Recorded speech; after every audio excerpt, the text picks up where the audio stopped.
क्या व्हाट्सएप बंद हो जाएगा, क्या ट्विटर बंद हो जाएगा? इसी पर हम कर रहे हैं बात आज कि क्या व्हाट्सएप, ट्विटर और फेसबुक पर ताला लग जाएगा। यह डर सभी के अंदर है, यह खौफ सभी के अंदर है, आप में भी यह दहशत होगी। क्या व्हाट्सएप बंद हो जाएगा जो ज्यादातर आपका वक्त लेता है, जिसमें ज्यादा आप वक्त देते हैं? देखिए जरा रिपोर्ट, फिर आपको बताएंगे विवाद क्या है और क्या वाकई व्हाट्सएप पर ताला लग सकता है। देखिए रिपोर्ट।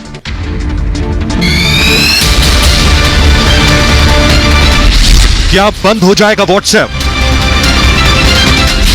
क्या बंद हो जाएगा फेसबुक? क्या ट्विटर पर लग जाएगा ताला? ये वो सवाल है जिन्होंने शायद कल आपके जहन में भी दस्तक दी हो।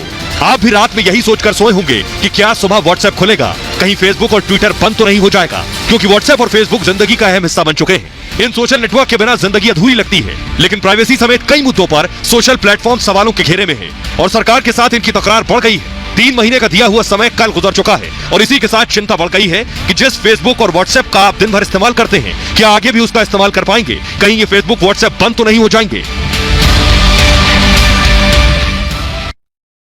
आइए आपको बताएंगे क्या फेसबुक, व्हाट्सएप, ट्विटर बंद हो जाएगा, इंस्टाग्राम बंद हो जाएगा जिस पे आप घंटों समय बिताते हैं। सबसे पहले आपको बताएं कि आखिर देश में कितने लोग हैं जो इन साइट्स को यूज करते हैं, इन ऐप्स को। देखिए जरा, यूट्यूब के यूजर्स 44 करोड़ है हिंदुस्तान में। 44 करोड़ 80 लाख लोग यूट्यूब का इस्तेमाल करते हैं। इसके अलावा मैं आपको बताऊं कि आखिर व्हाट्सएप का इस्तेमाल करने वाले 53 करोड़ लोग हैं। देश की आबादी लगभग 139-40 करोड़ है और 53 करोड़ लोग इस्तेमाल करते हैं व्हाट्सएप का। सोचिए कितना वक्त हम और आप व्हाट्सएप पर देते हैं, क्या ये बंद हो जाएगा? 41 करोड़ लोग इस्तेमाल करते हैं फेसबुक, तो क्या फेसबुक भी बंद हो जाएगी? इसके साथ ही आपको बताएं कि इंस्टाग्राम और ट्विटर कितने लोग यूज करते हैं। इंस्टाग्राम 21 करोड़ लोग इस्तेमाल करते हैं, क्या 21 करोड़ लोग जो इंस्टा इस्तेमाल करते हैं वो बंद हो जाएगा?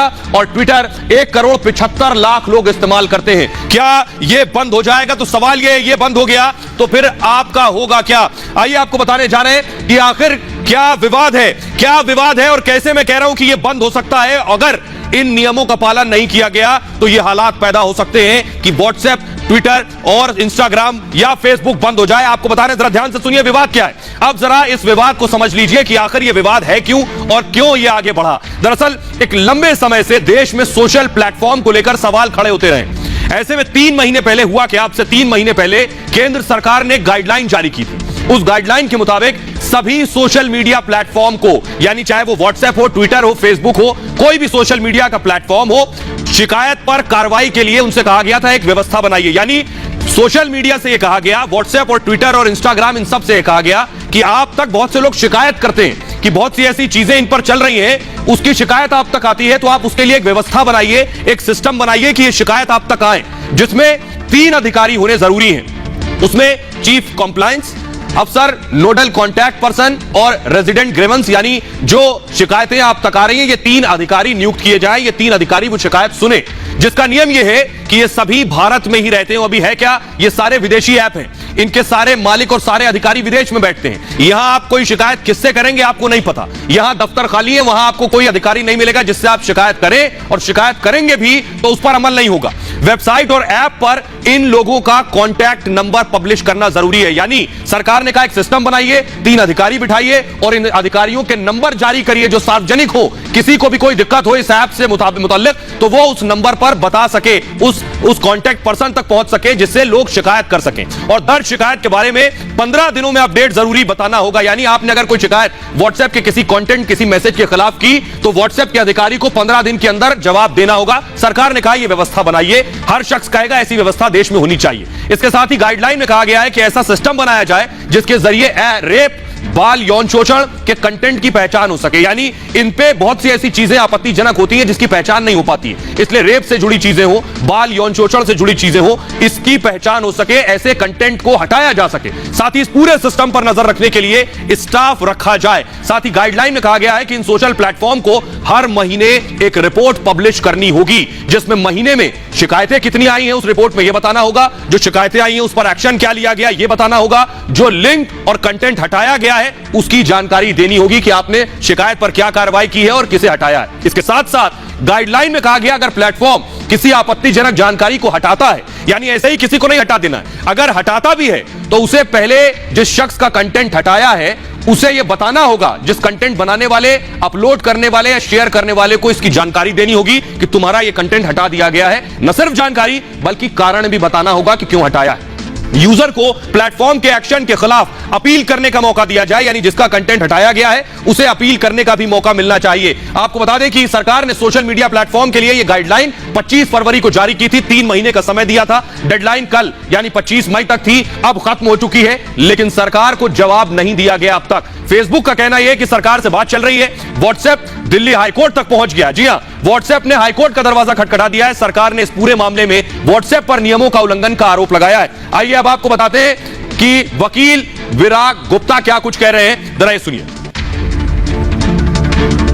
व्हाट्सएप इस पूरे मामले में दोहरा खेल खेल रही है। एक तरफ तो उन्होंने भारत के करोड़ों यूजर्स की प्राइवेसी के साथ समझौता किया है, क्योंकि वो उनके डेटा को अपनी ग्रुप कंपनियां फेसबुक और इंस्टाग्राम के साथ शेयर करती हैं, और दूसरी ओर जब उन्हें नियमों का पालन नहीं करना है तब वो जनता के प्राइवेसी की आड़ ले रही हैं। मैं समझता हूं कि यह नैतिक और कानूनी दोनों दृष्टि से ठीक नहीं है।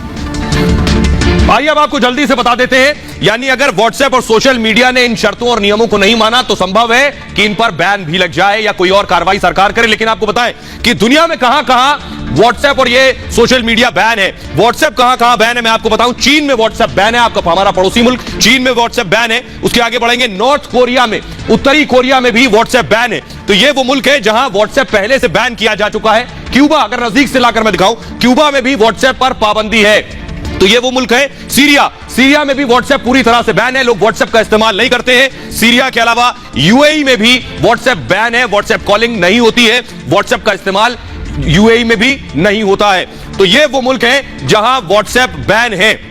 तो इसलिए ये डर लोगों को था कि अगर इन सोशल मीडिया साइट्स ने ये बात, ऐप्स ने ये बात नहीं मानी कि जो सरकार ने कहे हैं उस सिस्टम को नहीं बनाया, उस व्यवस्था को नहीं बनाया, तो ये भी बैन हो सकते हैं। लेकिन अब हाईकोर्ट पहुंच गए हैं, तो अब हाईकोर्ट में सुनवाई होगी और इन ऐप्स को, इनकी कंपनीज को सरकार की बात माननी होगी, क्योंकि ये देश हित में है। आइए आगे बढ़ते हैं। आज की दूसरी बड़ी खबर आज की ये है कि भगवा से नफरत क्यों।